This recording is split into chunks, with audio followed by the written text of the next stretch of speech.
August 5th, 2016, Friday of the 18th week in Ordinary Time. A reading from the book of the prophet Nahum. See, upon the mountains there advances the bearer of good news, announcing peace. Celebrate your feasts, O Judah, fulfill your vows. For nevermore shall you be invaded by the scoundrel. He is completely destroyed. The Lord will restore the vine of Jacob, the pride of Israel. Though ravagers have ravaged them and ruined the tendrils. Woe to the bloody city, all lies, full of plunder, whose looting never stops.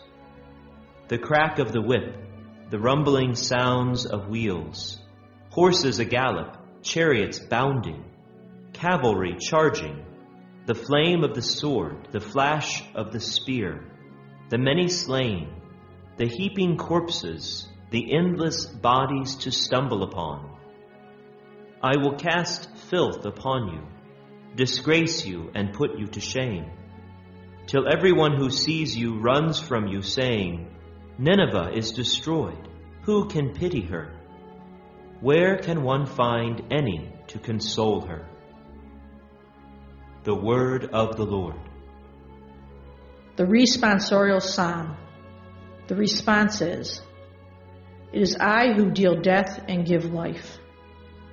Close at hand is the day of their disaster, and their doom is rushing upon them. Surely the Lord shall do justice for his people. On his servants he shall have pity. It is I who deal death and give life. Learn then that I alone am God, and there is no God besides me. It is I who bring both death and life, I who inflict wounds and heal them. It is I who deal death and give life. I will sharpen my flashing sword, and my hand shall lay hold of my quiver. With vengeance I will repay my foes and requite those who hate me. It is I who deal death and give life.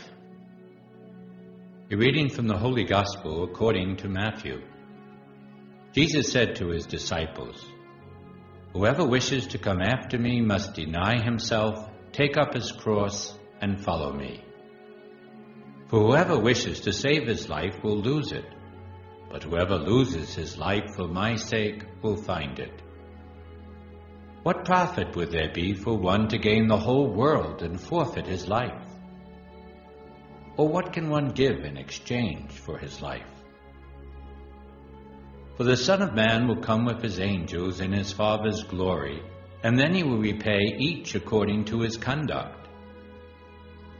Amen, I say to you, there are some standing here who will not taste death until they see the Son of Man coming in his kingdom. The Gospel of the Lord. August 5th, Friday of the 18th week in Ordinary Time. The first reading comes from the book of the prophet Nahum, chapter 2, verse 1, verse 3, and chapter 3, verses 1 to 3 and 6 to 7. In the first part of this prophecy, we hear that Judah should celebrate because the enemy of Israel has been destroyed. Now, the enemy of Israel is the Assyrian people. In 722 BC, they conquered the northern kingdom and exiled all of those who were rich, all those who were educated, leaving only the poor people in the land. Because of this, Nahum the prophet hated them. In the second half of the passage, he goes on to a celebration of the destruction of Nineveh.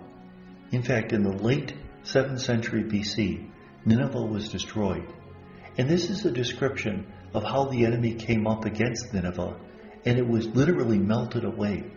The enemy destroyed dikes north of Nineveh, and all of the mud bricks that were used to build a city melted. And Nahum takes great delight in its destruction. In that sense, Nahum is not a very Christian prophet because he speaks about vengeance, because he speaks about violence against our enemies. And Jesus often says the exact opposite. The Gospel is from Matthew 16, 24 to 28.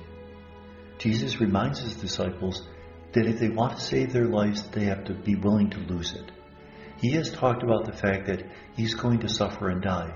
Now he's inviting them into that ministry, into that mystery. Because if we try to save our lives, then we will in fact accomplish something here on earth, but not in eternity. But if we die to ourselves, if we love God and we love our neighbor with an incredible love, then that love continues into the kingdom. And then Jesus says that not everyone listening to him would taste death before the Son of Man came in his kingdom. Now we're not sure exactly what that means. Is that a prediction of the resurrection from the dead, the Son of Man coming in his kingdom? Because with Jesus' resurrection from the dead, the kingdom was dawning upon the earth. Or was Jesus predicting the end of the world, and he thought the end of the world was coming quickly? We're not sure. It seems to be the former, but we're not absolutely positive. What is clear is that he's talking about himself coming in power.